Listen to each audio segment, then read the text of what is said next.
Barokahna sekolai. Ada yang bertanya sama saya ketika saya berbicara di suatu majelis, mengapa sekarang ini sepertinya sekolah kehilangan kesaktian untuk membentuk hati anak-anak kita? Ini pertanyaan dan bukan pernyataan saya. Saya hanya mampu menjawab begini. Dulu orang tidak sekolah setinggi sekarang ini. Bahkan di kampung tak ada yang hebat berteori pendidikan sedahsyat hari ini. Bisa dibilang teori pendidikan sekarang mungkin sudah menyentuh langit ketujuh. Tapi sebenarnya ada yang hilang, yang disebut dengan keberkahan.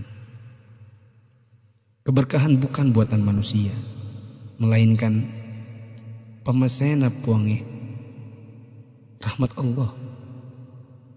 Bukan sekolah yang membuat orang sukses, tetapi Allah lah yang berada di balik semua kesuksesan manusia dalam usahanya. Maksudnya, secara khusus saya mengajak Anda yang berusia 40 tahun ke atas untuk menengok sejenak ke belakang. Balik ki.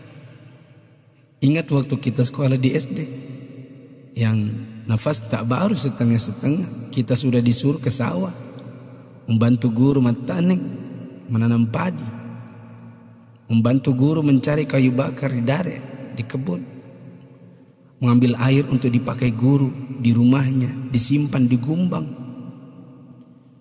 Teori praksis pendidikan saat ini akan berkata bahwa ini tak ada hubungannya dengan kurikulum dan media pendidikan dan lain-lain. Kita disuruh mengerjakan pekerjaan oleh guru yang seakan tiada hubungannya dengan akademik. Bukan itu saja, bahkan mungkin kita pernah menjaga jualan guru.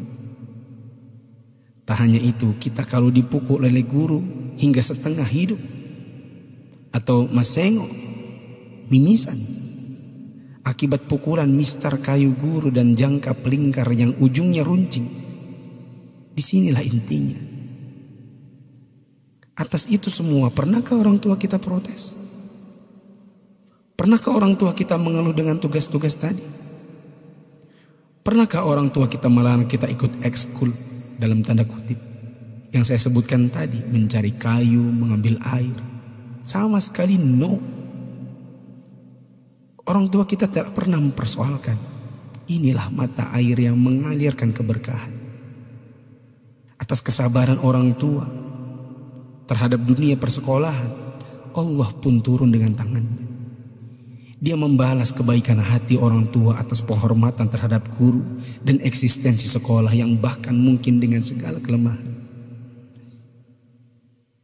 Tak perlu pakai teori pendidikan, sebab orang tua kita tak paham itu semua. Tapi teori dan kehendak Allah yang berlaku. Inilah yang disebut dengan barakah, keberkahan. Boleh jadi kita sudah jauh berjalan, tapi mari kita tengok sejenak betapa hebatnya pendidikan orang dulu.